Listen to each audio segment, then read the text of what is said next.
Hello everyone. I wanted to talk to you today for a few minutes a little bit about the historical background of the Baha'i faith. To assert that a religion is totally independent of any other faith doesn't simply mean that it appeared out of a religious vacuum. In fact, Buddhism appeared from the traditions of the Hindu faith. It wasn't until it crossed the Himalayas that it developed its full character of an independent religion and became destined to be a major force, cultural force, in China, Japan, and Southeast Asia as a whole. Similarly, Jesus Christ and his immediate followers began their mission within the context of Judaism. For some 2 centuries, in fact, the peoples that neighbored that area of the world and those countries believed that this was a reformed branch of Judaism. Christianity did not appear as a separate religion with its own scriptures, its own laws, its own institutions, and its own rituals until it had begun to attract large adherents from the many non-Semitic races of the Mediterranean world. The religious matrix then of the Baha'i faith was one of Islam, specifically the Shia sect of Islam. Much as Christianity was born out of the messianic expectations of Judaism, the religion that was to become the Baha'i faith arose because of issues and concerns and disagreements, tensions within the Islamic faith. In the same way, however, the Baha'i faith is entirely independent of its parent religion.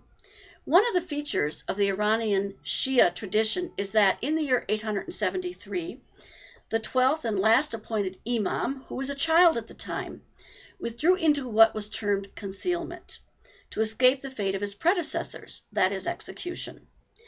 It is believed by Muslims that this 12th imam will emerge again at the time, quote-unquote, of the end, to usher in a reign of justice throughout the world.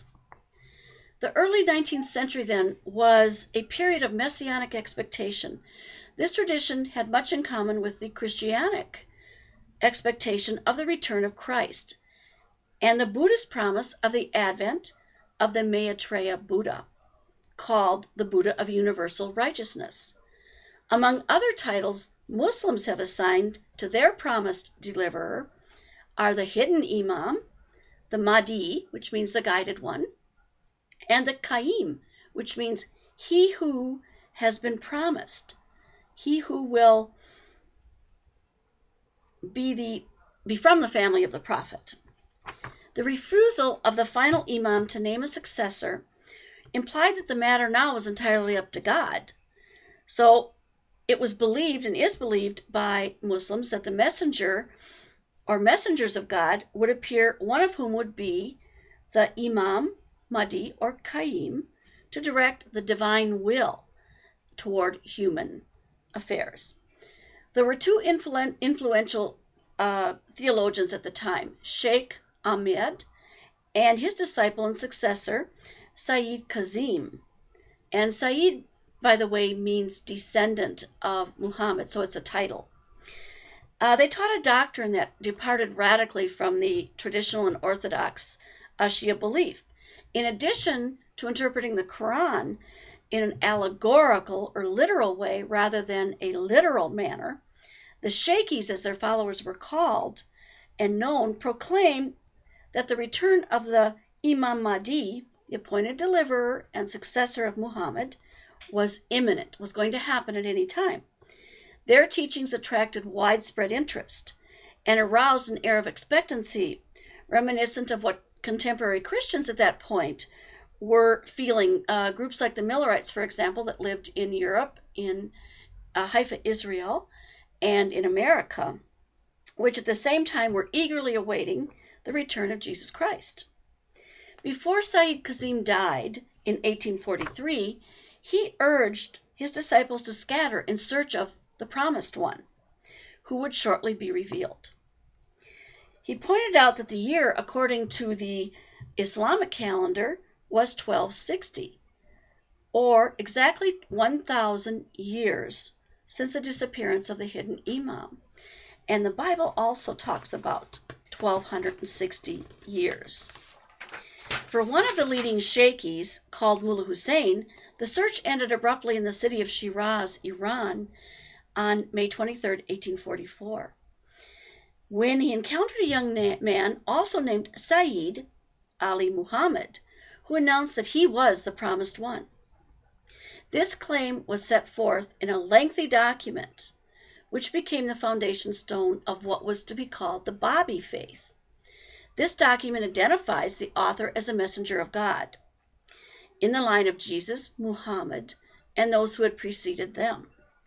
In subsequent statements, Said also referred to himself by the traditional Muslim title, the Bab, meaning gate.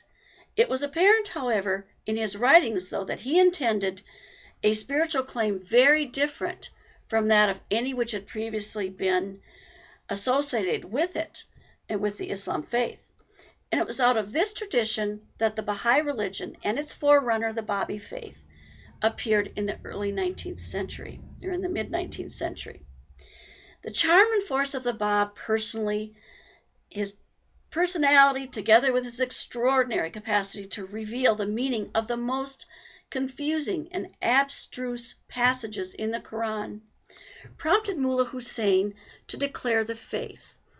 He became the first believer of the Bahá'í faith.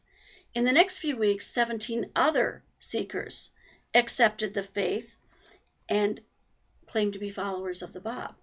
The Bab appointed these 18 believers then as the letters of the living. That's what he called them, and dispatched them throughout Persia, not just the current day Iran, but the Persian Empire at that time, to tell and to announce the day of God heralded in the Quran and all earlier religious scriptures had dawned.